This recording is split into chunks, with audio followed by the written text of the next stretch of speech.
नाथ, देवी,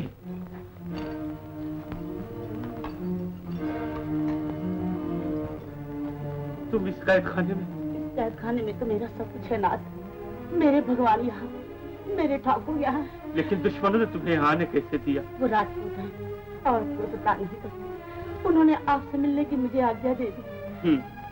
मुझसे मिलने की आज्ञा दे सकते, लेकिन मेरा हक मुझे नहीं दे सकते। अगर आप उनकी आज्ञा पर चले तो शायद वो आपको सब कुछ दे सकते हैं। मैं उनकी आज्ञा पर चलूं? मैं उनके सामने सर झुका दूं?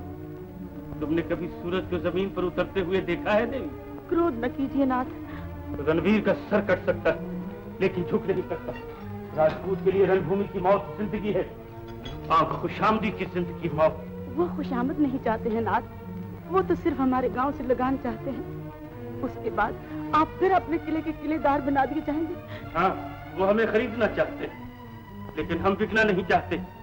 हमने लगान कभी नहीं दिया और अब लगान देकर अपनी जान गंवाना नहीं चाहते। उनकी ताकत ज्यादा है तो हमारी हिम्मत ज्यादा है, और वो दोनों को आजमा चुके हैं। नाथ, दया कीजिए, मुझे आपकी जिंदगी चाहिए, मुझे आपका सहारा चाहिए। इन आंसुओं को पूछने के लिए आपके हाथ चाहिए। देवी, राजपूत को आंसुओं के जंजीर में न बांधो। मौत राजपूत को मिटाती नहीं, उसकी राहों में जीवन के चिराग जलाती है। मुझे इतनी शांति तो है कि मेरा चिराग जलाने वाला आ रहा है। आपको कम से कम उसके लिए जीना चाहिए नाथ। राजनीति से ना टकराइए, महाराज का हुक्म मान लीजिए। वो मुझे क्या कहेगा कि बाप ने मौत के डर से अपनी जाति को बेच दिया, अपने देश की छाती पर दुश्मन के घोड़े दौड़ा दिए? नहीं, हरगिज़ नहीं देवी, हरगिज़ नहीं। मैं अपने होने वाले बच्चे की नजरों से गिरना नहीं चाहता। जाओ, जाओ देवी, जाओ, जाओ। जुर्म साबित हो चुका है, मुझे बागी समझ लिया गया है। फैसला महाराज ने महफूज कर लिया है, और फिर मुझ पर दबाव डाला जा रहा है कि मैं अपने ख्याल का इजहार करूं। ये अच्छी राजनीति है। सोचा जा चुका है कि जबान काट ली जाएगी, लेकिन हुक्म दिया जाता है कि मुझे बोलना होगा। मैंने बगावत की, लगान रोका, सरकारी सिपाहियों से जंग की, किले पे कब्जा नहीं होने दिया, सब कुछ किया, लेकिन क्यों? कौन कह सकता है कि अजयगढ़ के किले से हमारे पुरखों का अधिकार नहीं? कौन कह सकता है कि हमारे गांव का लगान हमेशा हमेशा के लिए माफ नहीं किया गया? मैंने लोगों की जानें बचाई, मैंने किसानों का खेत बचाया, गरीबों की आबरू और औरतों की इज्जत बचाई। कौन मुझे बागी कह सकता है? कौन? हम कहते हैं कि भरे दरबार में तुम्हारी ये जोशीली बातें खुली हुई बगावत का सबूत दे रही हैं। आप सब कुछ कह सकते हैं, आपको सब अख्तियार। आप दोस्त पर बगावत का इल्जाम लगा सकते हैं और दुश्मन पर भरोसा कर सकते हैं। रणवीर, जबान से तलवार का काम न लो। राजपूत की जबान तलवार से कम नहीं होती महाराज। लेकिन तुम्हें दरबार की इज्जत का ख्याल रखना चाहिए ठाकुर। खुशामद का नाम इज्जत नहीं है महामंत्री। राजपूत को सच बोलने से दुनिया की कोई ताकत नहीं रोक सकती। क्या आपने रणवीर को इन ठाकुरों में से समझा है जो महाराज को सलाम करने के सिवाय और कुछ नहीं जानते? रणवीर, तुम हमारे वफादारों पर इल्जाम लगा रहे हो। ये हमारे आसमान के सितारे हैं जो हमारी ही रोशनी से चमकते हैं, मगर तुम्हारी तरह टेढ़े होकर नहीं चलते। समय बता देगा महाराज। जब सूरज डूबने लगता है तो हर तरफ से दबे हुए सितारे एक एक करके किस तरह उभरने लगते हैं। खामोश हो जाओ रणवीर, तुम हजारों तलवारों को एक साथ ललकार रहे हो। अपनी बहादुरी का गलत इस्तेमाल न करो। अपने हक के लिए आवाज बुलंद करना कोई गलती नहीं। तुम किसके खिलाफ आवाज उठा रहे हो? जिसके सामने फैसले के लिए लाए गए हो। फैसला? फैसला राज सिंहासन पर बैठे हुए राजा नहीं करते, फैसला वक्त करता है महाराज। तो वक्त फैसला कर चुका।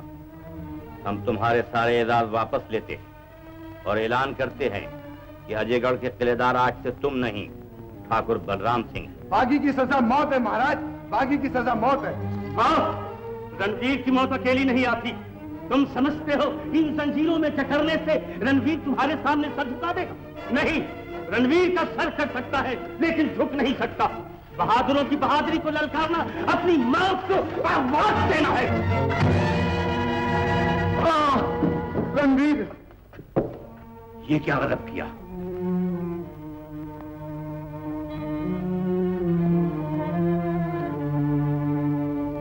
ये क्या किया तुम लोगों ने? किसने कहा था तुमसे इसका सर काट देने को? राजपूतों की नजर में तुमने हमें जलील कर दिया। कायर बुज़दिल, खुले हुए शेर से मुकाबला करने की किसी में हिम्मत न थी। मजबूर देखकर उसको कत्ल कर दिया। रणवीर सिंह, हम तुमसे बहुत शर्मिंदा हैं। हम तुम्हारा सर काटना नहीं, झुकाना चाहते थे। इन बुज़दिलों ने तुम्हारा सर काटकर हमारा सर हमेशा के लिए शर्मिंदगी से झुका दिया।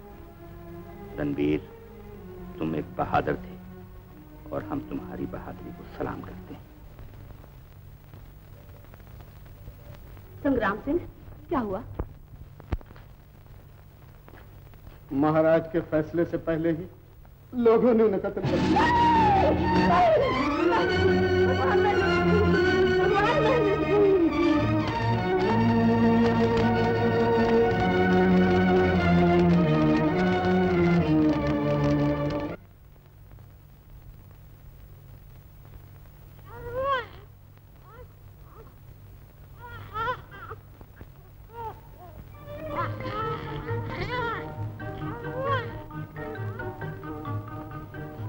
बधाई हो महाराज, राजकुमार से कुल का नाम रोशन हो। राजकुमार?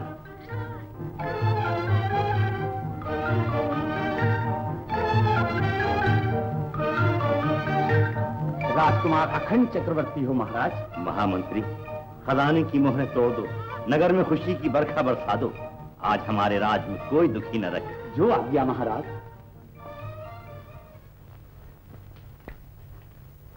ठाकुर, शक्ति देवी से कहिए कि गांव चलने की तैयारी करे। देवी सफर के काबिल नहीं ठाकुर, उसे थोड़े दिन और यहीं ठहरना होगा। ठहरना होगा?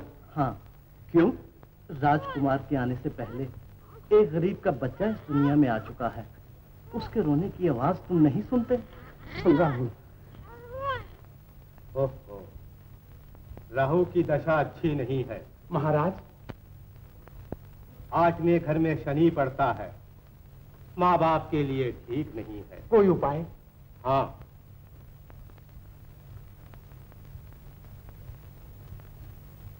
कुंवर को महारानी के पास से हटा लीजिए। बच्चे को माँ का दूध ना दिया जाए। और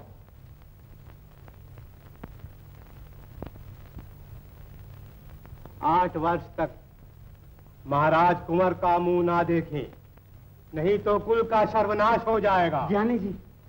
क्रोध से भाग्य की रेखा नहीं बदलती सरकार।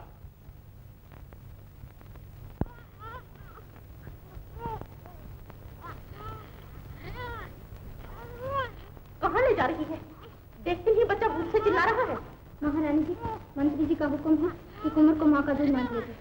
दूध न दिया जाए? क्या कहती है? माँ का दूध पी लिया या माँ बाप ने 8 वर्ष से पहले उनका मुंह देख लिया तो कुल का नाश हो जाएगा महाराज। महामंत्री, किस्मत के खेल अनोखे होते हैं महाराज।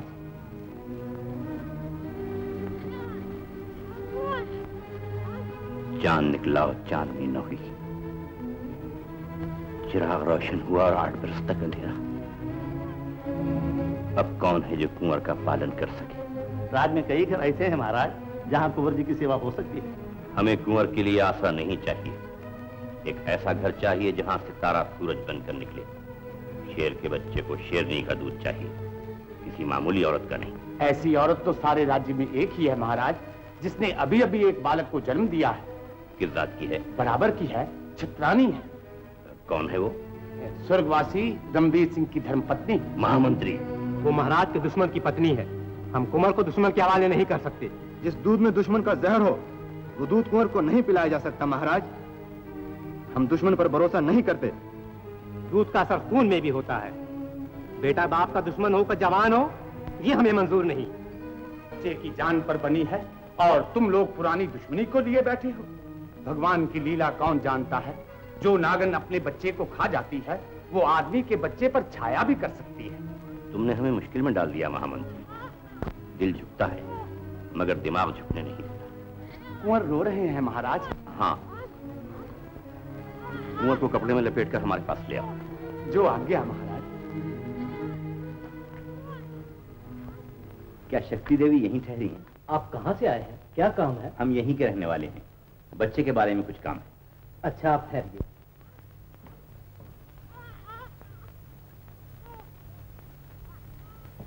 आप जा सकते हैं। आइए। आप क्या चाहते हैं ठाकुर? हम अपने बच्चे के लिए दान चाहते हैं देवी। दान? आपने देर कर दी ठाकुर। मैं इस नगर में आकर खुद लुट गई हूँ, दान देने वाला ही नहीं रहा। हमें आपकी दुख भरी कहानी मालूम है देवी। भगवान आपके बच्चे को सलामत रखें। उसका थोड़ा बचा हुआ दूध इसे भी दे दिया कीजिए। हम अपने बच्चे को पाल नहीं सकते।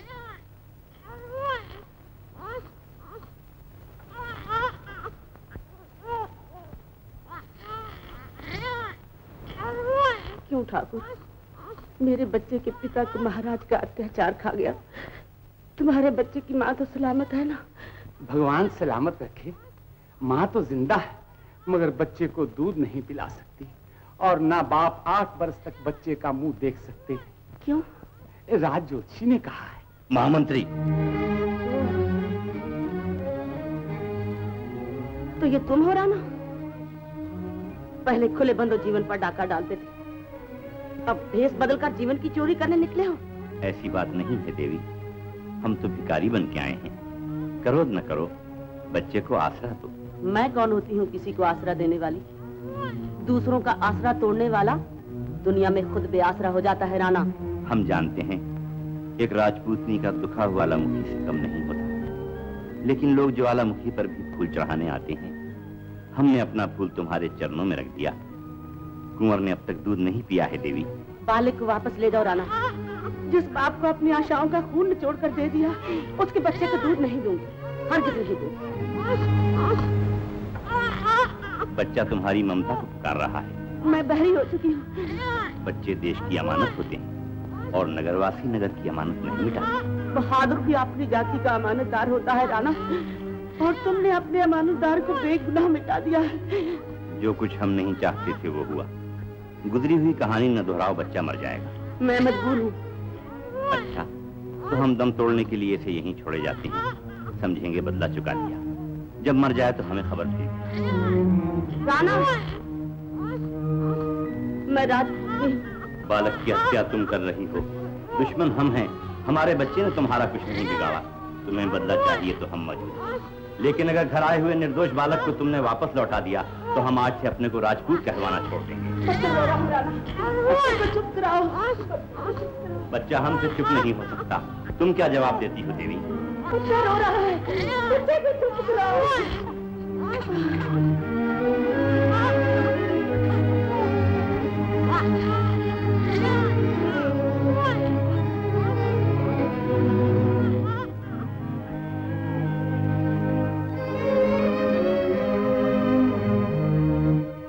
राजा नहीं जो छीनता है, मैं माँ हूँ जो लुटाती है।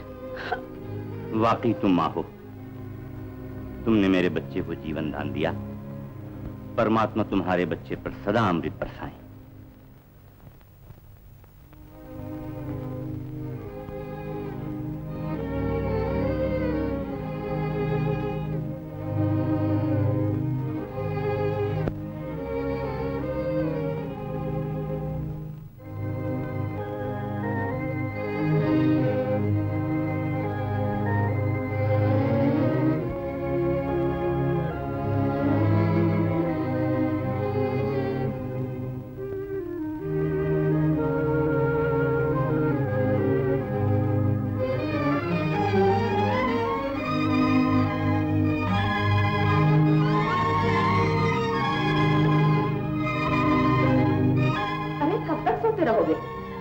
उठो बेटा, उठो, बहुत देर हो गई। तलवार सीखने का समय हो गया।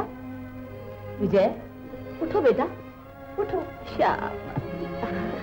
माँ। ठकरायन। कौन? मैं आपके राज्य का महामंत्री हूँ देवी। मुझे महाराज ने भेजा है।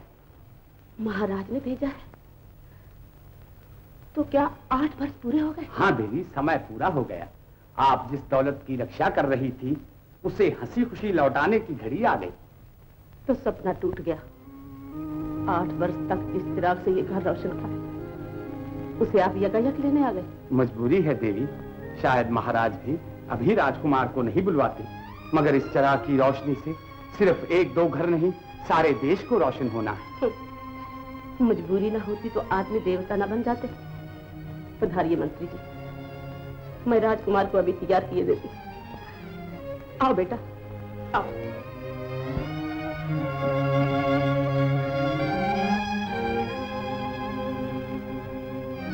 इंतजार के 8 वर्ष कम नहीं होते देवी। औलाद को देखने की तमन्ना में महाराज और महारानी ने ये दिन बड़ी बेचैनी से गुजारे हैं। महाराज ने अपने हाथों से विजय को मेरे हवाले किया था। मैं समझ रही थी वो बच्चे को लेने खुद आएंगे।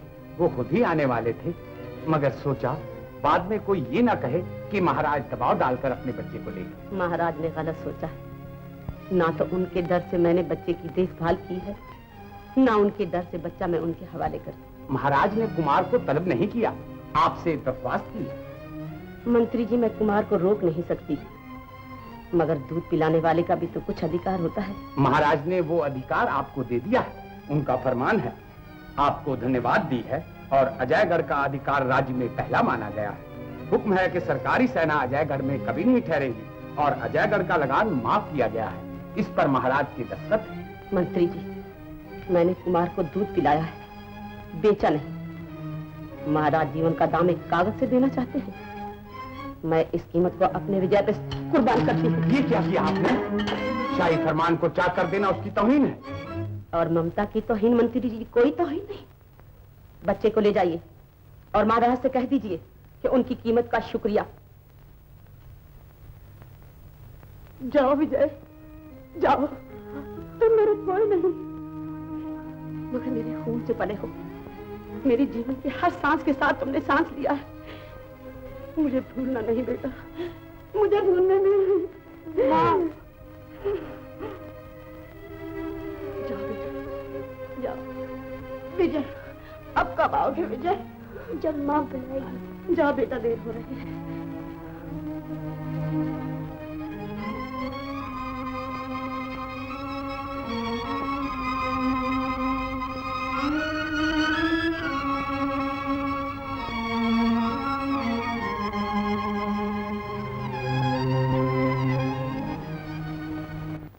क्या सोच रहे हो? अरे मैं पूछती हूँ, क्या सोच रहे हो? कुछ नहीं। हाँ, तुम्हारा भाई चला गया इसीलिए तुम चुप हो। हाँ, मैं अकेला रह गया। मैं भी चली जाऊंगी। कहाँ? कहीं भी। क्यों? तुम चुप जो रहने लगे हो, किसी से बोलते भी नहीं। अब मेरे घर आके दूध भी नहीं चुराते। तो फिर मैं भी चला जाऊंगी। कहाँ? कहीं भी। मैं तुम्हें जाने थोड़ी ही दूंगी। क्यों? तुम चले जाओगे तो मैं अकेली रह जाऊंगी। मैं भी तुम्हारे साथ चलूंगी। कहाँ? जहाँ तुम चलोगे। फिर चुप हो गए ना? सच कहती हूँ, तुम ऐसे बैठे हो लगता है कि लाटू का बाप जुए में हार के बैठा है। क्या कहा? कुछ नहीं, कुछ नहीं।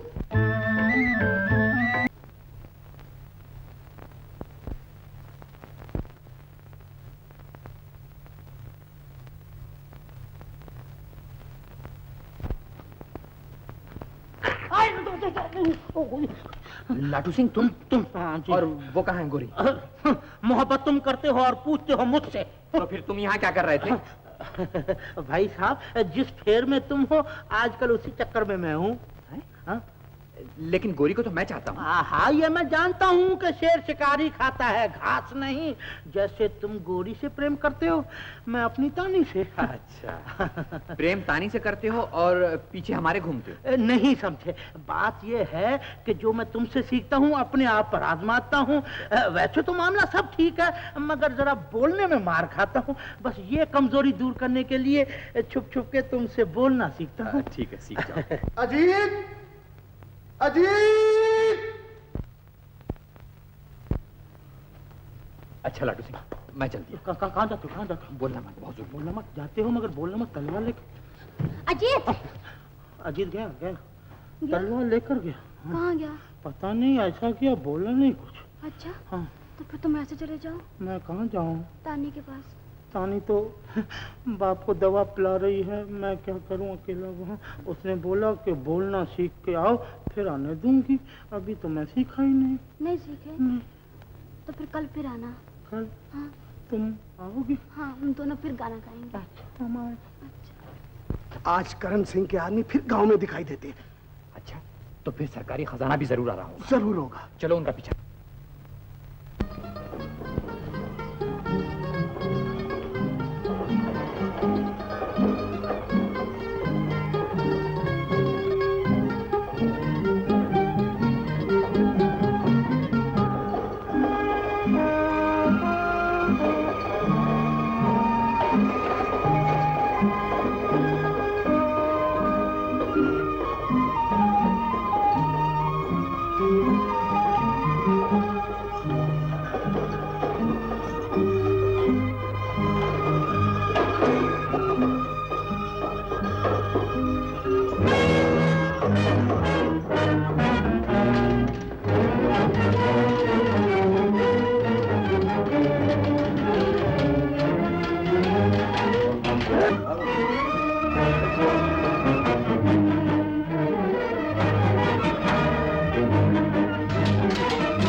शाही खजाना फिर लौट गया। हम लोग बड़ी मुश्किल से जान बचा कर आए हैं। और ये खजाना फिर अजयगढ़ की सरहद पर ही लूटा गया होगा। जी हाँ। तो शायद अजयगढ़ वाले रणबीर सिंह का बदला लेना चाहते हैं। जब तक स्वर्गवासी पिताजी जिंदा थे तब तक तो उनकी हिम्मत ना हुई। खैर, करण सिंह अजयगढ़ के सूरमाओं से निपटना जानता है। हमें जल्दी बंदोबस्त करना होगा।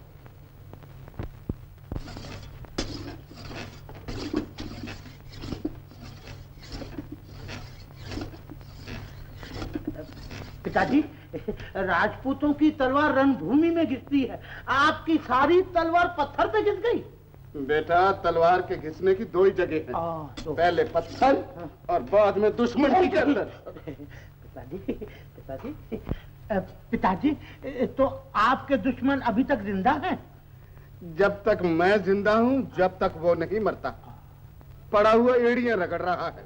इसी का दुख है कि कहीं बदला चुकाए भी न उठ न जाए। उठने न देना पिताजी, जब गर्दन उठाए रख के दबा देना। शाबाश बेटा, आखिर औलाद किसकी हो। उठो उठो, मेरी जूती पहनो। नहीं पिताजी, पुरानी जूती देके टाल रहे हो, नई जूती नहीं ले दोगे? अरे मैं नहीं भी ले दूंगा, पहले ये तो पहन। ले ये भी पहन। चल जल्दी चल के दिखा।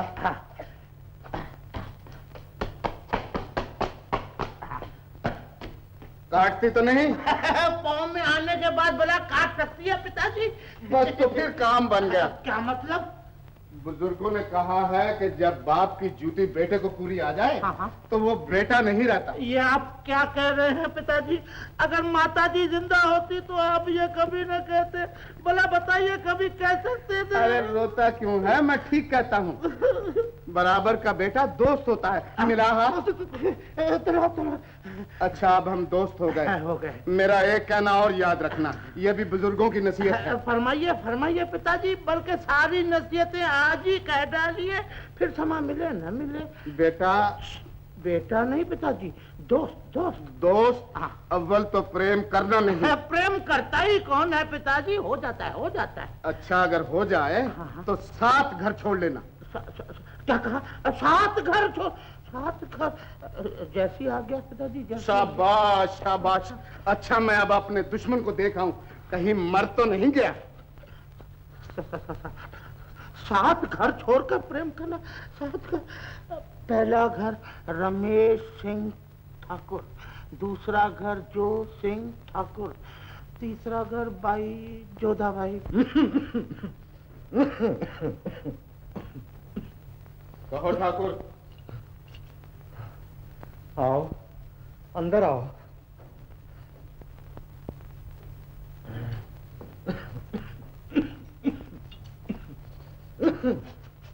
अब क्या हाल है चौधरी? जी रहा हूँ संग्राम। बस जीते ही रहना, बदला चुकाए बिना मर जाना राजपूत की शान नहीं। तुम्हारे ताने तो मुझे मरने भी नहीं देते संग्राम। इसीलिए तो रोज खैरियत पूछने आता हूँ, और जिस दिन तुम्हारे खांसने की आवाज नहीं आती खिड़की से झांक कर देखता हूँ कि दिया तो जल रहा है ना। फिक्र न करना ठाकुर, पैसे की जरूरत हो तो मांग लेना, हवेली बेचकर लगा दूंगा तुम्हारे इलाज पर, लेकिन बदला चुकाए बिना मरने न दूंगा। अच्छा कल फिर आऊंगा। ठाकुर का कलेजा पत्थर है। मैं जिंदगी भर की कहानी भूलता जा रहा हूं, और ये एक ही बात दिल में लिए बैठा है। चिंता न कीजिए बापू, ठाकुर वैसे जरा खिसके हुए हैं, लेकिन दिल के अच्छे हैं। क्या अच्छा है? जब नंगी तलवार लेकर मेरे घर में आता है तो जी चाहता है उसी की तलवार उसके कलेजे में फूंक दूं, मगर तेरी वजह। ये 7 बापू 7 घर छोड़ दिए। अब चल बेटा लाटू, मैदान खाली है। ये 8। अरे वाह मेरे जवाब नहीं, क्या ठीक घर बताया है। घर कितना खूबसूरत है, तो इस घर में रहने वाले कितने खूबसूरत होंगे। अकेली कहाँ जा रही? जिंदगी आंखें मलने लगी है, शमा की दिल में जलने लगी है, शमा जला के बुझा नहीं देना, जमाना खराब है, दगा नहीं देना जी, दगा नहीं देना। और भी कुछ कहेगा? आगे क्या कहूँ? उसके बाद अजीत और गौरी ने गाना ही नहीं गाया। मुझे बुलाया भी था गाना सीखने के लिए, मगर आजकल बारादरी पे कोई आता ही नहीं। तो फिर तू काहे को आया? एक खुशखबरी सुनाने। क्या तेरा बापू मर गया? नहीं, वो तो हटा कटा है, मटका दूध का पीता है। माँ मर गई थी, उसको भी बहुत दिन हुए। तो फिर खुशखबरी काहे की सुना रहा है? बापू ने तुझसे प्रेम करने की आज्ञा दी है। ये तो मैं पहले से जानती हूँ। पहले से जाना? हाँ। तेरा बापू जरा खिसका हुआ है, तुझे मेरे पीछे लगा दिया है और खुद नंगी तलवार लेके मेरे बाप की जान लेने आता है। क्या मतलब? मतलब यही कि किसी जमाने का बदला चुकाना चाहता है। कहता है हवेली बेचकर इलाज पर लगा दूंगा, लेकिन मारूंगा जरूर। नहीं नहीं नहीं नहीं, नहीं। उसको घर गिनने में गलती हुई होगी, वो 7वां घर समझ के आता होगा। अब मैं समझा दूंगा कि तेरा घर 8वां तू है। क्या समझाएगा? समझा देना कि हवेली बेचकर अपने पागलपन का इलाज करे और फिर मेरे बाप का इलाज करवाना। अरे वो तो इलाज करते रहेंगे, मगर तू तो मेरा इलाज करती जा। आई अब के बरस बड़ा जुल्म हुआ मोरा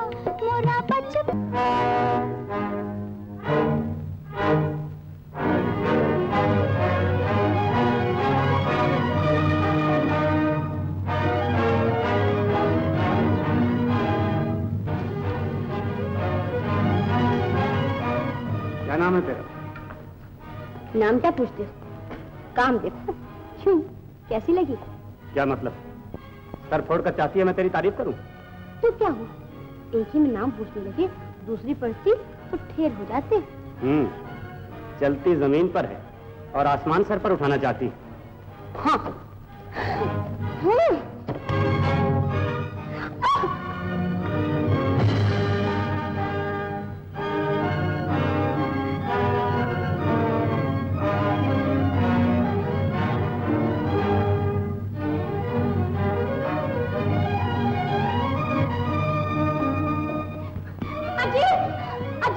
क्या हुआ पूरी? अजय, देखो ना,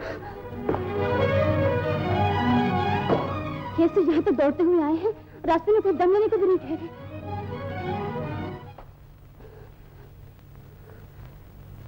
आपको यहाँ का रास्ता किसने बता दिया? इसकी बदतमीजी ने। तुमने मुझे पहचाना नहीं? आपकी तारीफ? तारीफ क्या होगी, पहले किसी काबिल भी तो हो जाए। ये तुम्हें अभी मालूम हो जाएगा कि हम किस काबिल। ठाकुर साहब, हम आपकी खिदमत के लिए हाजिर हैं, हमसे बात कीजिए। औरतों को डराना राजपूतों की शान नहीं। औरत और तलवार राजपूत की अर्धांगिनी है ठाकुर। शायद किसी राजपूतनी से अभी पाला नहीं पड़ा। नहीं नहीं, खेत में अभी एक थप्पड़ खा चुके हैं। अच्छा? हाँ। उफ, बर्दाश्त की हद होती है। ठाकुर, मेरे उस लड़की के दरमियान से हट जाओ। ये तकलीफ तो आप ही को उठानी पड़ेगी ठाकुर साहब।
राजपूत ने हथों पर वार नहीं कर। ठाकुर साहब, अब आप तशरीफ ले जाइए। और सुनिए, अपनी अर्धांगिनी लेते जाइए, तलवार। राजकुमार की सालगिरह की खुशी में लोगों ने तरह तरह के नजराने पेश किए हैं, लेकिन मैं आज सबसे बड़ा तोहफा देता हूं। मैं राजा की हैसियत से सिर्फ राज की देखभाल किया करूंगा, लेकिन राज का सारा काम आज से राजकुमार संभालेंगे। महाराज, हमारी फुलवारी में बेशक नए नए फूल खिले, लेकिन कांटों की भी कमी नहीं। राजकुमार के सर पर कांटों भरा मुकुट रखना शोभा नहीं देता। राजकुमार की आसानी के लिए रास्ते के तमाम कांटे, राज्य के सारे बागियों को कुचल देना पड़ेगा। बागी? हाँ महाराज, हम अजयगढ़ वालों की तरफ से कभी चैन से नहीं बैठे। हमारा किला अजयगढ़ की सरहद पर है, इसीलिए हमें बार बार उनकी चालबाजियों से टकराना पड़ता है। हाल मालूम हो चुका है। वो एक छोटी सी झड़प न थी महाराज, एक बड़ी लड़ाई की शुरुआत थी। उन्होंने बराबर सरकारी खजाने लूटे और फिर उनका लगान भी माफ। इकट्ठी होती हुई दौलत ने उनकी ताकत इतनी बढ़ा दी कि वो मुझ जैसे किलेदार को भी दबाकर आगे बढ़ना चाहती। और वो दिन दूर नहीं जब वो राज्य से एक बड़ी टक्कर ले सकें। उस गांव ने राजकुमार को दूध का दान दिया है। अमर सिंह और दूध का दान देने वाले खून की नदियां नहीं बहा सकते। अभी पानी सर से ऊंचा नहीं हुआ महाराज। ऐसा ना हो कि तूफान का बढ़ता हुआ जोर सारे बंद को बहा ले जाए। मुझे आज्ञा दीजिए महाराज, मैं खुद जाकर देखूंगा। मेरे सामने जो हवा सीधी चल रही थी, मेरे आने के बाद इस तरह क्यों बदल गई? कुंवर का वहां जाना ठीक नहीं महाराज। ठहरे हुए पानी और बदले हुए दोस्त का कोई भरोसा नहीं। चलता हुआ पानी रुक सकता है करण सिंह, दोस्ती की तरफ बढ़ते हुए कदम नहीं रुक सकते। मैं वहां जाऊंगा महाराज। जरूर जाओ, मगर थोड़ी सी सेना भी अपने साथ ले जाओ और रोजाना मुझे इत्तला भेजते रहो। सेना साथ लेकर जाना किसी तरह मुनासिब नहीं महाराज। राजनीति अपनी मसलहतों को ज्यादा बेहतर समझती है। टीरा सिंह, तुम भी राजकुमार के साथ जाओ। जो हुक्म अंदाता।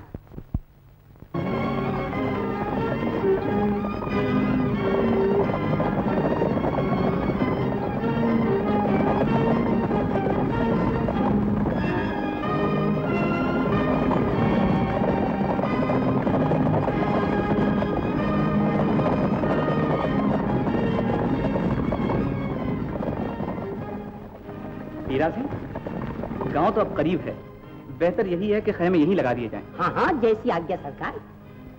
ठीक है। चाह रही थी बहन कि बात तुम छेड़ो, लेकिन क्या करूं, पानी सर से ऊंचा हो चला है। गांव वाले दोनों को बदनाम करने लगे हैं। कहने वाले की जुबान किसने रोकी है बहन? लोग तो भगवान को भी बुरा भला कहते हैं।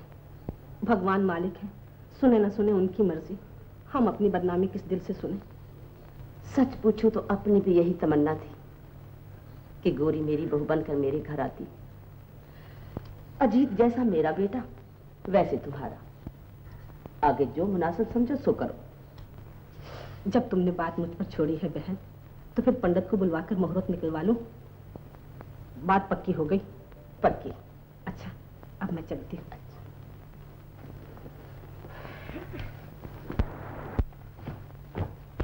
चाची चाची, क्या है रे? अजीत भाई कहाँ है? क्या बात है? सरकारी सेना आ गई है चाची, गांव के पश्चिम की तरफ पड़ाव डाला है। गांव में पड़ाव डाला है? सरकारी सेना? गांव में तो ठहरने की उन्हें आज्ञा न थी। अजीत, कहाँ चला बेटा? महाराज की सेना हमारे गांव में नहीं ठहर सकती माँ। बेटा, हमारे गांव की सीमा में शाही खजाना कई बार लुट चुका है। शायद किलेदार ने हम लोगों की शिकायत की।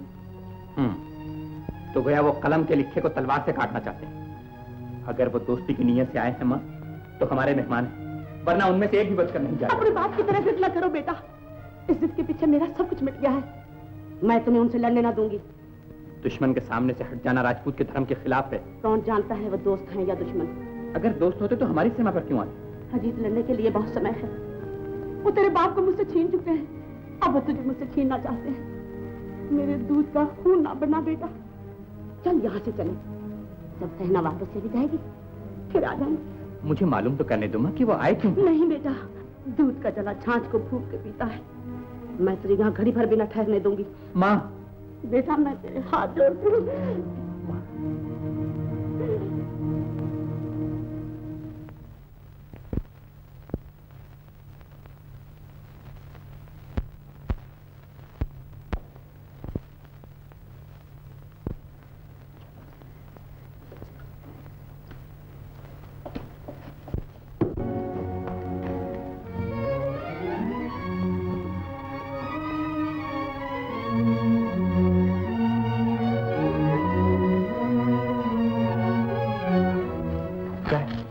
कहाँ जा रहे हो? माँ मुझे थोड़े दिनों के लिए गांव से बाहर ले जा रही है, क्योंकि यहाँ सरकारी सेना आई हुई है। तो सरकारी सेना तुम्हारा क्या करेगी? मेरा तो कुछ नहीं करेगी, लेकिन माँ डरती है, क्योंकि हमारे पिताजी के साथ ऐसा धोखा हुआ था, तो वो घबराती है कि शायद किलेदार ने हमारी भी शिकायत कर दी। तब तो माँ का कहना मानना चाहिए। तुम वापस कब आओगे? जब सेना चली जाएगी। क्या पता मुझे कब दफा हूँ। तो तू क्यों घबराती है? मैं तुझसे मिलने रोज रात को 12 घड़ी पे आया करूँगा। रोज? हाँ रोज। अच्छा मैं जाता हूँ। रोज? रोज हाँ।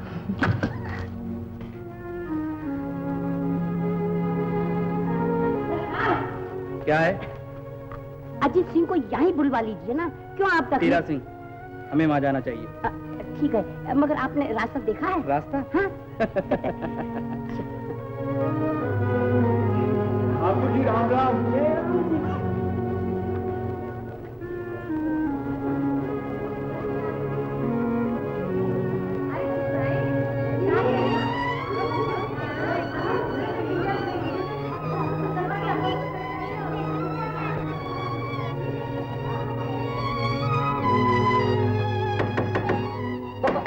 दरवाजे पे 2 सिर का ताला लगा हुआ है। अब क्या होगा तेरा सिंह? अब क्या होगा? अरे भाई जरा यहाँ तो आओ। ये ताला लगा के कहाँ गए? भगवान जाने, किसी कहे सुने बिना चले गए हैं। कहाँ गए कुछ पता है? कुछ पता नहीं साहब। कब आएंगे मालूम है? नहीं, ये भी नहीं मालूम साहब। माफ करना। अच्छा तेरा सिंह, ये तो बहुत बुरा हुआ। 2-4 रोज और ठहर जाए। अगर मिल गए तो ठीक है, नहीं तो चलकर महाराज से कहेंगे कि मुलाकात ही नहीं। यही तो हम नहीं कहना चाहते थे तेरा सिंह। अब लेकिन क्या करेंगे?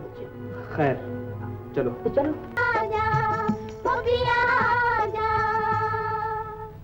तेरा सिंह जी सरकार। वो सामने लड़की है ना? कौन सी सरकार? वो देखो। हाँ, देख रहे हो ना? हाँ, देख रहा हूँ। जाओ उसका नाम और पता पूछ कर आओ। वैसे तो कुछ नहीं, बिल्कुल मामूली सी बात है। मगर अब अगर मगर छोड़ो, बताओ तुम्हारा नाम क्या है? नाम पूछता है? शर्म नहीं आती? अरे जब रखने में शर्म नहीं आई तो पूछने में क्या आएगी? ए भाई। हाँ भाई। नाम पूछता है। क्या काम है मुझसे पूछो। अजी मैं इस देवी का नाम पूछ रहा था। हाँ। नाम तो मैं बता ही दूंगा।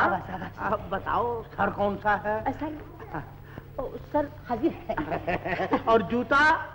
जूता किसका बताऊं? अपना बताओगे तो बताना पड़ेगा। अब जितना हो गया। हाँ, ये रहा। देखो कितना चमकता है। खाने में मजा आएगा। बस बस। अरे वो लगा लो। नहीं, इंसान के लिए इतना ही काफी। देखिए ठाकुर साहब, अब काम की बात कीजिए। नाम बताओ छोरी का। नाम बताओ? हाँ। फिर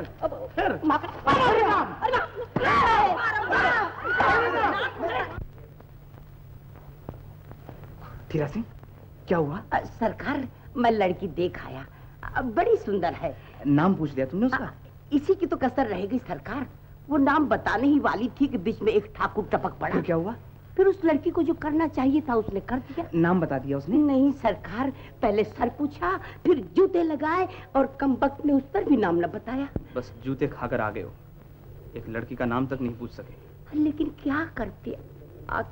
तुम यहाँ से जाओ ठेरा सिंह।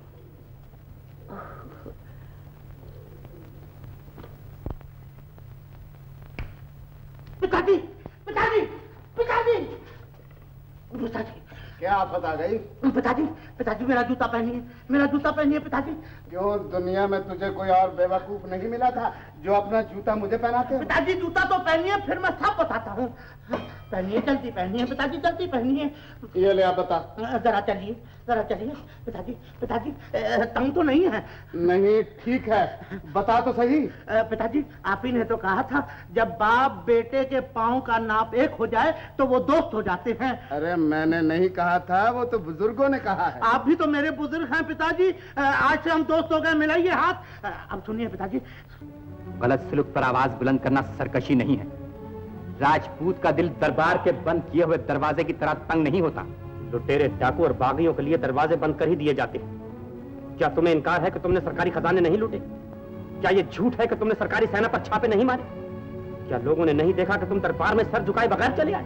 हाँ, लोगों ने देखा है कि तुम्हारी वजह से राजपूतों की मेहमान नवाजी पर कलंक लगा। जमाने को मालूम है कि सरकारी खजाना किसने लूटा और अजीत ने किन लुटेरों से खजाना छीना। दुनिया अच्छी तरह जानती है कि एक किलेदार ने अपने मतलब के लिए सरकारी सेना को किस तरह बदनाम किया। अजीत सिंह, शायद इसी झूठे अभिमान ने तुम्हारे बाप का सर कटवा दिया था। और कटने पर भी वो सर ऊंचा रहा। मैं आज वही पगड़ी बांध कर आया हूं जो दुनिया में किसी के आगे नहीं झुकी। हाँ, तुम तो नहीं, लेकिन शायद महाराज अभी तक इस पगड़ी को नहीं भूले होंगे।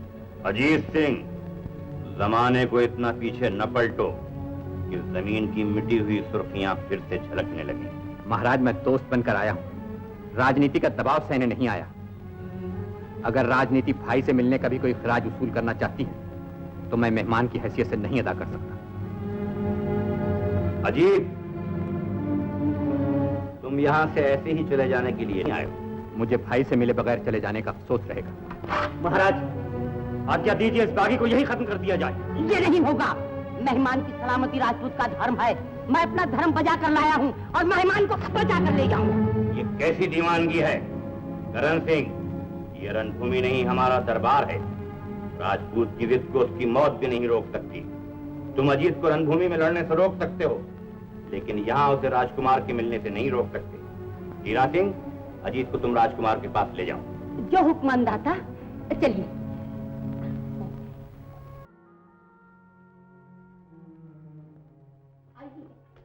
अब तो बहुत बड़े हो गए हैं।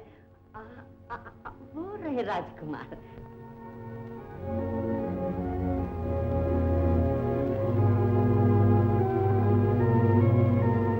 विजय, अजीत, अजीत, विजय, भैया। विजय, तुम तो बिल्कुल राजकुमार मालूम होते हो। तुम कितने लंबे हो गए अजीत? बहुत जमाने के बाद हम लोग मिले हैं। माताजी कैसी है? बहुत अच्छी, अक्सर तुम्हें याद करती है। अच्छा, अरे तुम तो बिल्कुल ठीक हो। हीरा सिंह, तुम भी अजीब आदमी हो। तुम तो कहते थे विजय सख्त बीमार है। सरकार, इनको ऊपर की बीमारी नहीं है। फिर? शाही बीमारी है जो बड़े लोगों को अक्सर हो जाती है। हीरा सिंह, ठीक है, इसमें शर्माने की क्या बात है? अगर तुम शर्मा रहे हो तो उसी को कहना दो। हाँ हीरा सिंह, बताओ इन्हें क्या बीमारी? क्या बताऊं सरकार, रात को नींद नहीं आती। चांदनी रात में आसमान काला दिखाई देता है और अंधेरी रात में बहुत दूर की सूझती है। खाने पीने से मजबूर हैं, बस यूं यूं उलट सुलट तस्वीरें बनाते रहते हैं। ये ऐसी उल्टी सीधी तस्वीरें? विजय, ये तो बहुत खतरनाक बीमारी है। सच सच बताओ, कहां से लगा लाए हो? अगर ठीक बताओगे तो यहीं इलाज हो जाएगा। क्या बताऊं अजीत? आखिर कुछ बताओगे या यूं ही ठंडी ठंडी सांसें भरोगे? तुमसे मिलने जब गांव गया था। अच्छा, तुम तो मिले नहीं, किसी और से मुलाकात हो गई। आखिर वो है कौन? तुम्हारे ही गांव की एक पनिहारन है। पनिहारन? चलो ठीक है, आड़े वक्त में कोई पानी देने वाला तो मिल गया। सरकार, पानी भरने वाली है तो क्या हुआ? जो राजा के मन भाई वो रानी कहाई। ठीक है, मगर उसका नाम क्या है? नाम से थोड़े ही मरे हैं, ये तो सूरत देखकर घायल हुए। बस इतनी सी बात के लिए इस कदर परेशान हो? अरे मेरे साथ चलो, एक लड़की तो क्या गांव के गांव तुमसे भी आ लूं। भैया, मेरी मोहब्बत का मजाक न उड़ाओ। अगर तुम मेरे काम ना आ सको तो। दीवाने हो गए? मैं तो तुम्हारा दिल बहला रहा था विजय। अगर आजमाना चाहते हो तो आजमा लो। तो फिर सौगंध खाओ कि मेरी खोई हुई जिंदगी तलाश करके मुझे दे दोगे। मैं भगवान की सौगंध खाकर कहता हूं, अगर तुम मेरी जान भी मांगोगे तो मैं हाजिर कर दूंगा। भैया। विजय, बस अब चलने की तैयारी करो। माँ, अंदर आओ। माँ, ये देखो कौन आया है। कौन है बेटा? विजय है माँ, मैं इसे अपने साथ लाया। विजय, माँ, मेरा बेटा। मैं तुम्हारे चरणों में आ गया माँ। खुश रहो बेटा। इतनी फुर्सत कैसे मिली जो गरीब माँ को याद किया? मैं तुम्हें कभी नहीं भूला माँ। पहले भी आया था तो ताला पड़ा था और तुमसे मिले बिना ही वापस जाना पड़ा। अच्छा अच्छा, सफर से थके हुए आए हो, पहले नहा धो लो, जब तक मैं तुम्हारे लिए खाना बनाती हूँ। अच्छा माँ। और सुनो, मैंने सुना है कि तुम बीमार हो। नहीं तो माँ, ये तो बिल्कुल ठीक है। जब तक अच्छे ना हो जो जाना नहीं।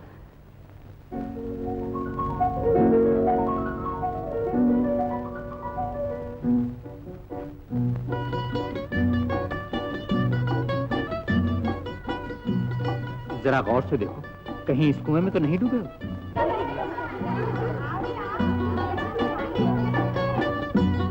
डूबा तो जरूर हूँ, उभरा नहीं। फिर से देखो, शायद उभरने का सहारा भी नजर आ जाए।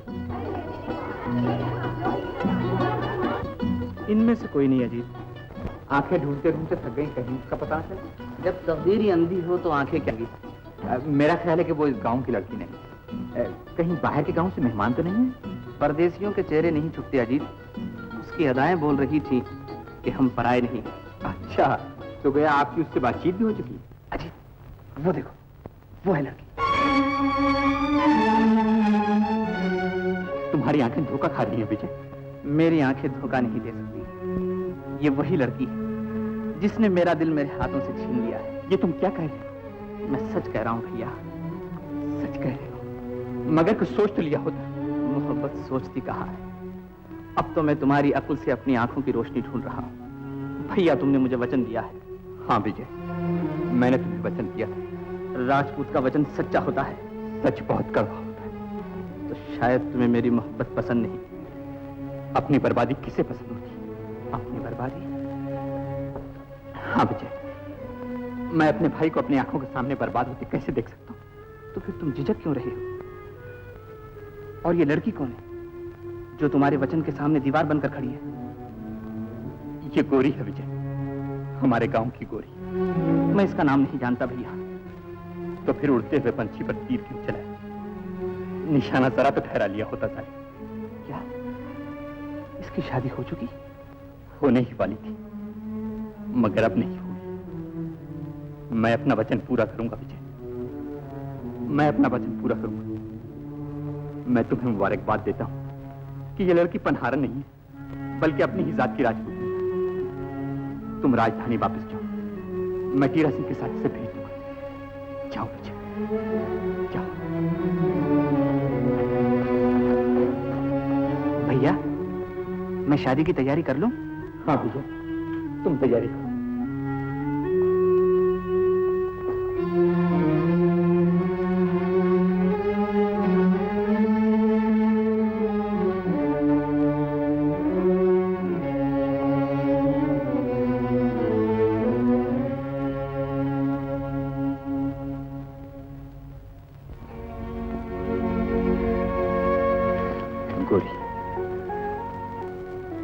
तुम्हें मेरा? मैं तुम्हारे ध्यान से गाफिली कर रहा। जाओ, ऐसा ही याद करते तो शादी रोक के कभी न चले जाते। क्या करता गोरी, किसी के दिल ने मुझे पुकारा था। और तुम्हें मेरी तमन्नाएं पुकार रही थी, उन्हें तुमने नहीं सुना? उस दिन से मेरे आंसू ही नहीं थमते। ऐसा उपशुगन हुआ है, जरा सी आहट सुनती हूँ तो कांपने लग जाती हूँ। राजपूतनी होकर जिंदगी के दुख से इतना डरती हो? अपनी तकदीर से डर लगता है, न जाने कब को तुम्हें पुकार ले और तुम मुझे तूफान में छोड़ के चले जाओ। जिंदगी इसी हलचल का नाम है गोरी। आंधी आती है, कुछ घर के दरवाजे बंद हो जाते हैं, कुछ दरवाजे खुल जाते हैं। लोग चैन की नींद सोए पड़े होते हैं और उनके घर में डाका पड़ जाता है। ये आज तुम कैसी बातें कर रहे हो? मुझे तुमसे डर लगता है। इसीलिए मैं तुम्हें कहानी सुना रहा हूं, ताकि तुम्हारा डर निकल जाए। कहानी? कैसी कहानी? दुनिया की। क्यों सुनाते हो? जिंदगी कोई कहानी तो नहीं? और क्या, एक बच्चा महल में पैदा होता है और एक गरीब की झोपड़ी में पलता है। एक बाप अपना सर कटवाता है, एक माँ अपना खून चुसाती है और एक गरीब अपना सब कुछ लुटा देता है। ऐसी कहानी ना कहो अजीत। गोरी, दुश्मन जब एक दुश्मन के साथ भलाई कर सकता है तो एक भाई को भाई के साथ क्या करना चाहिए? भला? हाँ, खून अपने खून के साथ बेवफाई नहीं कर सकता। दोनों एक ही माँ का दूध पीकर फले और पड़े, दोनों की आदत एक, दोनों की पसंद एक, दोनों का दिल एक, दोनों एक ही लड़की को चाहते। मगर वो कैसे चाहती है? औरत का क्या, वो तो पत्थर को भी चाहती है। जो उसे जलाता है उसके लिए जलती है, जो उसे मिटाता है उसके लिए मिटती है। औरत जो है मुसीबतों का पहाड़ उठा के भी चुप रहती है और लोग समझते हैं उसका कलेजा ही पत्थर का है। इसीलिए तो लोग पत्थर की पूजा करते हैं, फूलों के हार चढ़ाते, इन दोनों ने भी अपने अरमानों की कलियां उसी के चरणों में रख दी। मगर कौन है वो दोनों? एक गरीब के घर का चिराग, एक राजा के महल का दीपक। ये कैसा दीपक है जो गरीब के चिराग की रोशनी छीन लेना चाहता है? उसने गरीब के आगे हाथ फैलाकर रोशनी की भीख मांगी। गरीब उसे कई जन्म से देता आया, बाप का सर दे चुका है, माँ का दूध दे चुका है, आज वो अपना बलिदान देना चाहता है। अगर लड़की मान जाए। औरत का नाम ही बलिदान का है। कभी हंस के लुटती है, कभी रो के। सच्चा प्रेम होगा तो अपनी प्रेमी की बात मान लेगी। तो क्या तुम मान लोगी गोरी? मैं क्या मान जाऊंगी? तुम मुझसे क्या चाहते हो? बलिदान। बलिदान? हाँ, तुम्हारे अरमानों का खून, तुम्हारी मोहब्बत की कुर्बानी। अजीत! मैं तुम्हें विजय को दे चुका गोरी। नहीं, नहीं, नहीं।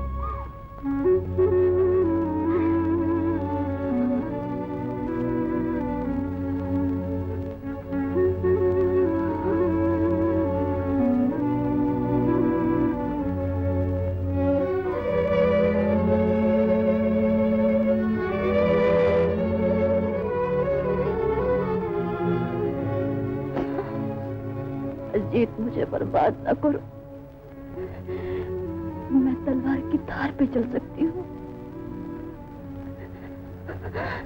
लेकिन इस जगह पे पाँव नहीं रख सकती अजीत। राजपूत तलवार से नहीं, बात से मरता है गोरी। मैं वचन हाथ चुका हूं। अगर आज की रात तुम्हारी पालकी न उठी तो कल सुबह यहां से मेरी अर्थी उठेगी। अजीत!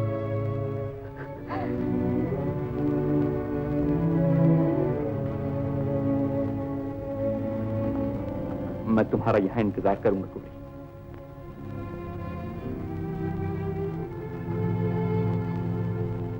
को समझती है माँ, सुबह को मिट जाते हैं। ये क्या कह रही हो? राजमहल में गरीब लड़की श्रृंगार किए बगैर कैसे जा सकती है? राजमहल में? हाँ माँ, वो वचन हार गए हैं, उनका यही हुक्म है। वो हुक्म देने वाले कौन होते हैं? मैंने बेटी इसलिए नहीं दी कि नीलाम का जानवर समझकर उसकी बोली लगाए। ऐसा ना कहो माँ, औरत कभी नहीं बिकती। वो अपने वचन से मजबूर हो गए थे। मजबूरी काहे की? मजबूर वो हो गए हैं, तू मजबूर नहीं। तो फिर मैं क्या कर सकती हूँ?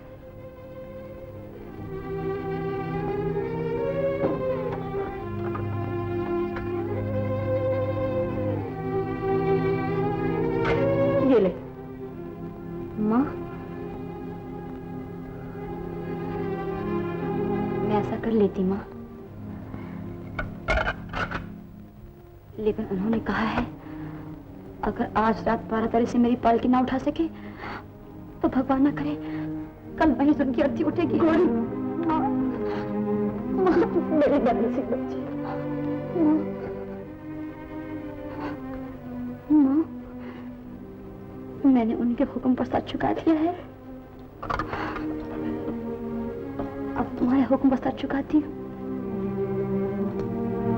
इस छुरी से वक्त आने पर काम ले लूंगी। अब मुझे आज्ञा दो माँ।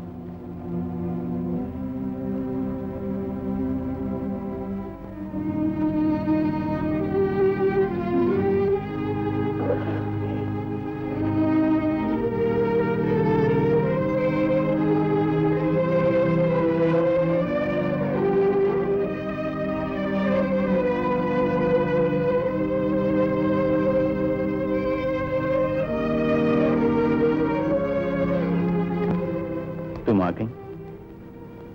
पालकी तैयार है? हाँ, रुखसत होने का समय आ गया। पालकी तैयार है। जिसमें जीती जागती लाश जाने वाली है। आज मैंने जाना एक सुहागन की पालकी अर्थी कैसे बन जाती है। ऐसा ना कहो गोरी, तुम्हारा सुहाग अमर है। तुम्हें विजय के पास हंसते हुए जाना। ये आंसू पोंछ लो। मैंने तो तुम्हारा कहा मान लिया, मगर ये आंखें नहीं मानती। तुम ही इन्हें पहुंच दो।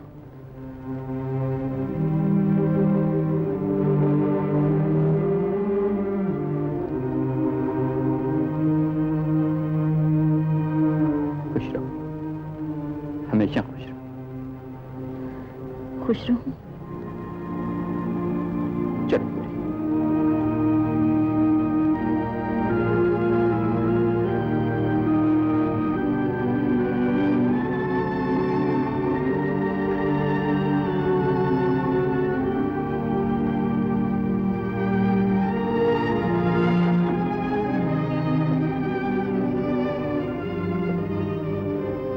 टीरा सिंह, इन्हें हिफाजत से ले जाओ। अच्छा सरकार, चलो अलगे उठाओ।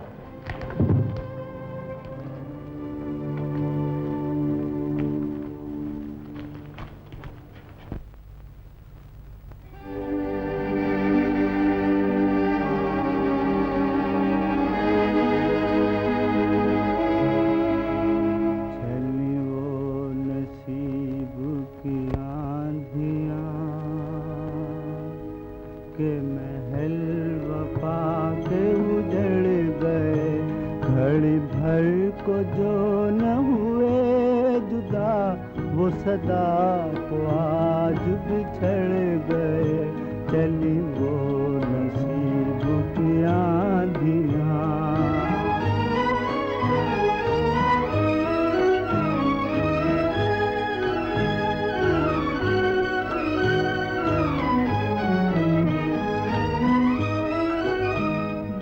ज़माना आया बहार का,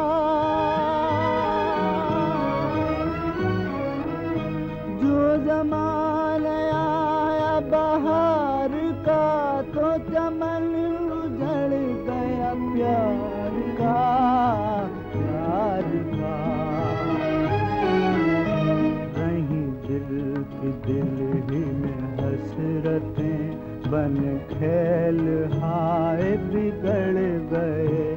घड़ी भर को जो न हुए जुदा, वो सदा को आज बिछड़ गए। चली वो नसीब आंधियां, आंधियां, आंधियां।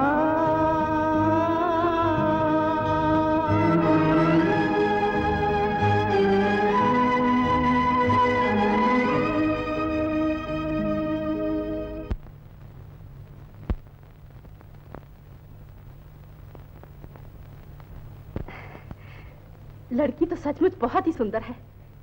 भगवान तुम्हारी कृपा है, मैं जैसी बहू चाहती थी मुझे वैसी ही मिली।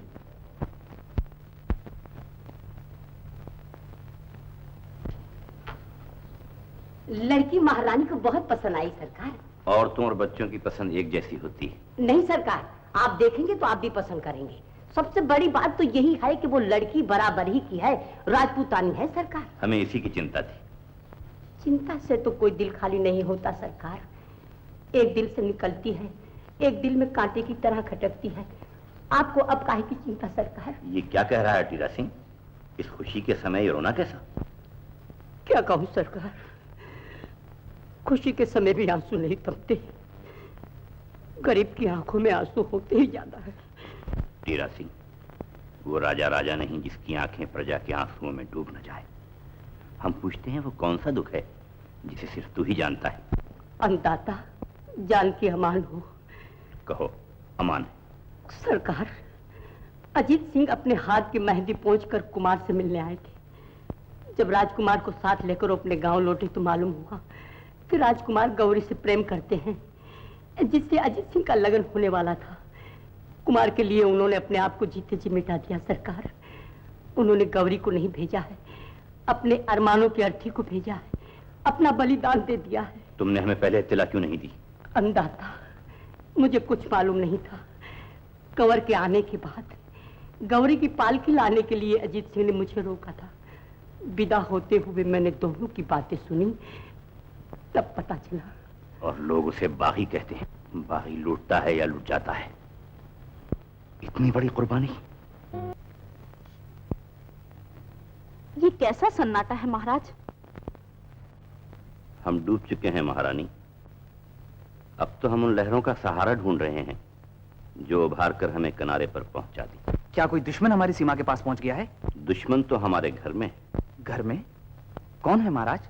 अपने सबसे बड़े दुश्मन तो हम आप हैं कुंवर। आपका मतलब?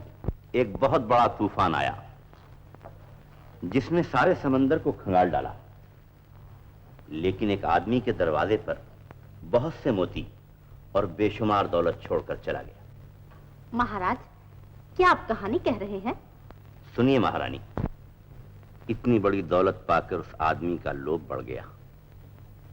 सामने उसके दोस्त का घर था। एक दिन उसने अपने दोस्त के घर को आग लगा दी और उसका दोस्त बेचारा आग के शोलों से लड़ता हुआ मारा गया और वो जला हुआ घर भी उस लोभी के कब्जे में आ गया। और उसके दोस्त की बीवी अपने छोटे से बच्चे को लेकर एक बाग में उठाई। ये कैसी कहानी है महाराज? इससे तो दिल के जलने की बू आ रही है। हाँ, एक दिन वो लोभी अपने बच्चे को लेकर उस विधवा के पास पहुंचा और पूछा, इस बाग के फल कौन खाता है? औरत ने कहा, उनसे मैं अपने बच्चे की परवरिश करती हूं। लोभी ने कहा, फल खाने का हकदार मेरा बच्चा है, सारे फल इसे दे दो। औरत ने सारे फल अपने दुश्मन के बच्चे को दे दिए और उसका अपना बच्चा आंसू पीकर रह गया। फिर क्या हुआ महाराज? एक दिन उस औरत के घर शहनाई बजी। लोभी फिर पहुंचा। उसने पूछा, ये शहनाई कैसी बजी? औरत ने कहा, मैं अपने बच्चे का लगन कर रही हूं।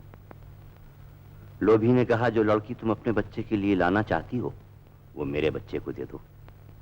औरत ने कहा, वो तो मेरे बच्चे की दुल्हन और मेरी होने वाली बहू है। लोभी का बच्चा मचल गया, मुझे यही लड़की चाहिए।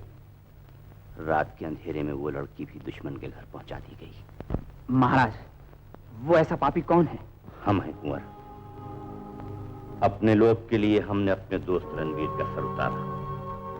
उस पर भी उसकी पत्नी शक्ति ने अपना दूध पिलाकर तुम्हें पाला। उसके बेटे अजीत ने अपनी होने वाली दुल्हन तुम्हारे हवाले कर दी।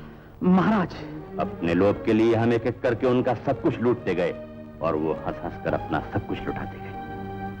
अजीत, तुमने मेरे लिए इतनी बड़ी कुर्बानी दी। महाराज, मैं क्षमा चाहता हूं। अच्छा है इस वक्त गौरी हमारे घर में है। मैं अपनी भावज को इस महल से पहन कर विदा करूंगा। शाबाश, एक राजपूत के बेटे से यही उम्मीद की जा सकती थी।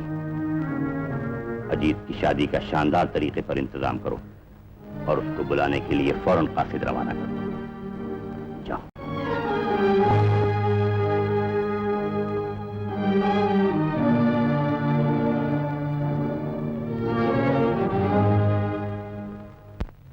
राजकुमार आ रहे हैं। राजकुमार आ रहे हैं यहाँ? जी। तुम सब जाओ।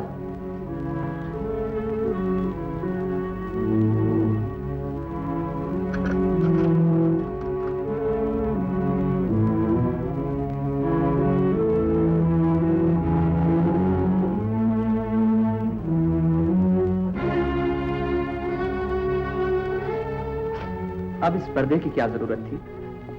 हमारे महल में आपको कोई तकलीफ तो नहीं पहुंची? महल में किसी को क्या तकलीफ पहुंच सकती है? जहां सोने और चांदी की गंगा जमुना बह रही हो, वहां आंसू कौन बहाएगा? आंसुओं का भरोसा न कीजिए, ये खुशी में भी बहते हैं। लेकिन जब खुशी खरीद ली जाती है तो हंसना रोना बराबर हो जाता है। खुशी खरीदी नहीं जाती, ये दिल का सौदा है और दिल की कीमत दिल से अदा की जाती है। लेकिन राजमहल में सच का सौदा झूठ से किया जाता है। जी नहीं, झूठ के लिए कानून सजा तजवीज करता है और वो सजा सच को दी जाती है। छुरी सामने आए हुए मुजरिम के कलेजे में नहीं उतरती, बल्कि एक बेगुनाह के खून से रंगीन बन जाती है। फैसला करने में जल्दी न कीजिए। सच हमेशा सच होता है और जीत हमेशा सच की होती है। कासिद अजीत के लिए जा चुका है। तय किया गया है कि आपकी शादी अजीत के साथ होगी। अब मैं आपको इस महल से बहन की तरह रुखसत करूंगा। बहन की तरह? बहन की तरह। गौरी, गौरी, क्या हो गया गौरी तुम्हें? हमारा इनाम। महाराज ने अगर अजीत को बुलाया है तो वो उसका स्वागत न कर सकेंगे। हमें उनकी खुशी को अजीत की मौत से बदलना होगा। मेरे इशारे का इंतजार करना।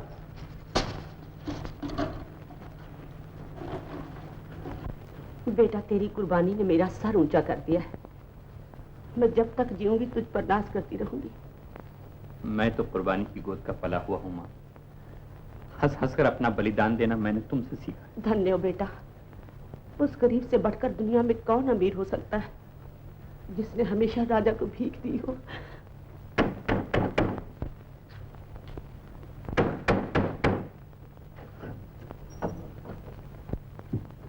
सरकार, महाराज ने आपको याद किया है। अब वो मुझसे क्या चाहते हैं? अब मेरे पास क्या रहा जो उन्हें दे दूं? महाराज आपसे कुछ नहीं चाहते। आपको उन्होंने लगन के लिए तलब किया है। लगन के लिए? कब है लगन? दिन अभी मुकर्रर नहीं हुआ है। आपके पहुंचने की देरी है। तो वो मुझे और आजमाना चाहते हैं। मुझ में अब भी इतनी हिम्मत है कि मैं अपनी बर्बादियों में हिस्सा ले सकूं। मैं चलूंगा, जरूर चलूंगा। तुम यही कर।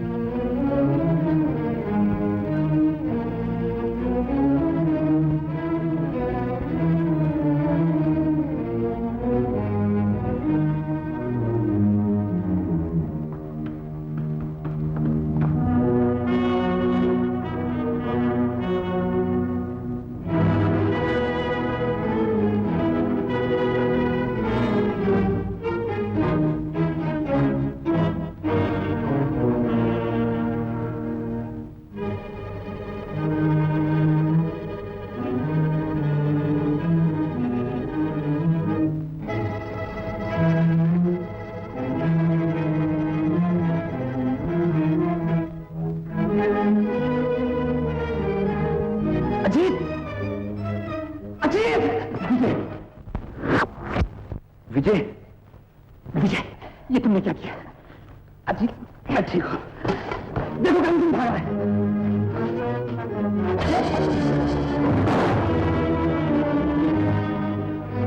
कुंवर, बेटा, मैं ठीक हूँ महाराज। कुछ बाद में बुलाओ।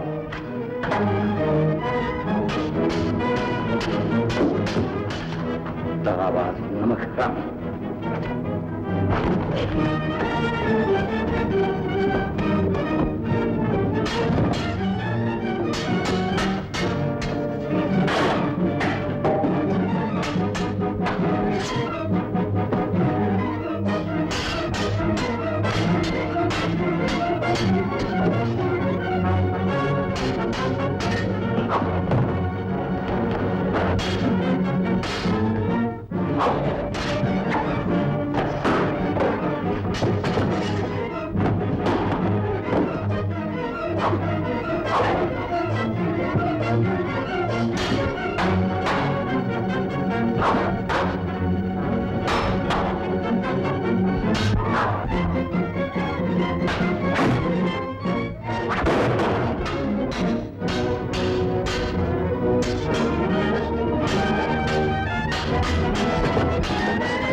ठीक मुझे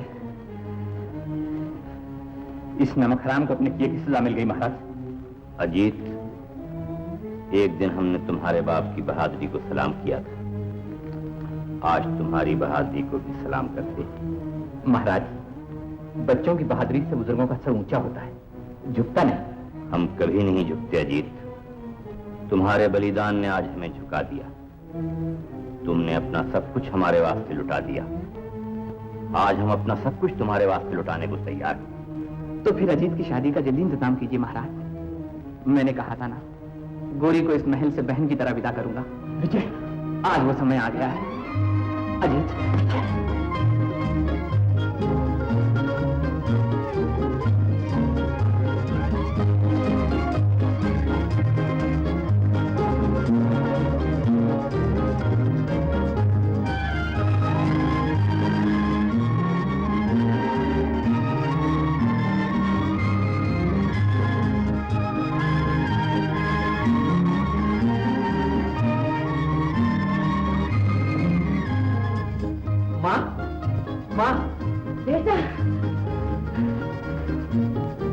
डोली कैसी?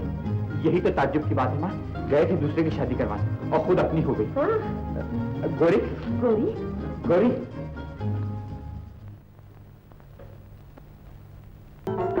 मोहब्बत की बस इतनी दास्तां है,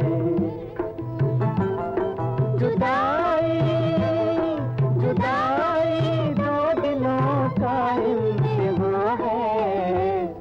मोहब्बत की बस इतनी दास्तां है, मोहब्बत की बस इतनी दास्तां है, मोहब्बत की बस इतनी दास्तां है।